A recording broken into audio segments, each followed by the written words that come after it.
ალბათონ ნანას ბევრჯერ ნათქვამი რომ ეს ფილმი შექმნილი არის ნამდვილი ცხოვრებისეული ეპიზოდებიდან, რომელიც შეკრა მთლიანად და შექმნა იმერული ესკიზები.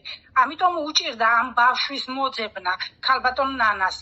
აინტერესებდა თავისი ხასიათის, ბავშვობის დროინდელი ხასიათის პერსონაჟის ნახვა და ძალიან ბევრი ქალაქები და სოფლები შემოვიარეო, ამბობდა ხოლმე, იხსენებდა, რომ ეს პერსონაჟი მეპოვნავ. და ასე მიპოვნა მეც ხონში, როგორც კი დუბლები ნახა ჩემი სინჯების, მას უთქვია, რომ სწორედ ეს გოგო მჭირდება. ყოველნაირად ემთხვეოდა მის ხასიათს, ბავშვობის დროინდელ ხასიათს.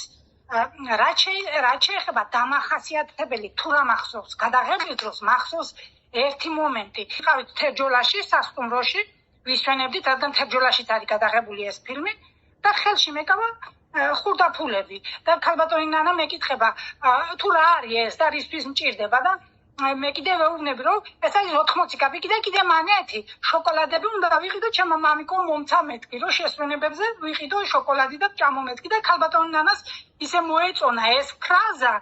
შემდეგ ფილმში, როცა თეატრს ვდგამთ და ბილეთებს ვყიდით, მან მთხოვა, რომ ეს სიტყვები მე თქვა